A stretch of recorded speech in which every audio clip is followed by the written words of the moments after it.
Election వస్తుంది. Election రోజు holiday ఇస్తారు. ఓటేసేకి వెళ్దామా? ట్రిప్ ప్లాన్ చేద్దామా? అయినా నేను ఒక్కడినే ఓటేయకపోతే ఏమైతది గానీ, ట్రిప్పే ప్లాన్ చేద్దాం. రేయ్! ఎలక్షన్స్ వచ్చేదే 5 ఇయర్స్‌కి ఒకసారి. కొంచెం రెస్పాన్సిబుల్‌గా వెళ్ళి ఓటెయ్. ఇప్పుడు నేను ఓటేయకపోతే నాకు రెస్పాన్సిబిలిటీ లేనట్టా? ఇప్పుడు ఓటేసే వాళ్ళంతా రెస్పాన్సిబుల్ ఉన్నట్టా? వాళ్ళు కులం చూసి, మతం చూసి వాళ్ళకి కావాల్సిన నాయకుడిని గెలిపించుకోవడం కోసం ఓటేస్తున్నారు తప్ప రెస్పాన్సిబిలిటీతో కాదు. అంత మాత్రాన నేను ఏస్తే ఎంత? ఏయకపోతే ఎంత? సరే అట్లీస్ట్ నీకు నచ్చిన వాళ్ళకైనా వెళ్ళి ఓటెయ్. నీ ఓటు రాష్ట్ర ప్రయోజనాలకి ఉపయోగపడే సహాయంలో ఉండాలి గానీ, రాష్ట్ర ఖజానాని దొబ్బి తినే రాజకీయ నాయకుడికి సహకారంలో ఉండకూడదు. నీకు నచ్చినోడికే ఓటెయ్.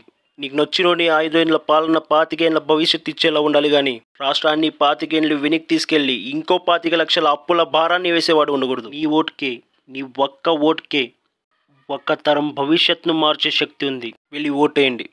కులమతాలకు అతీతంగా స్వలాభం ఆశించకుండా రాష్ట్ర ప్రయోజనాల కోసం మాత్రమే ఓటేయండి. రాష్ట్రాన్ని ముందుకు తీసుకెళ్లే నాయకుడిని ఎంచుకోండి.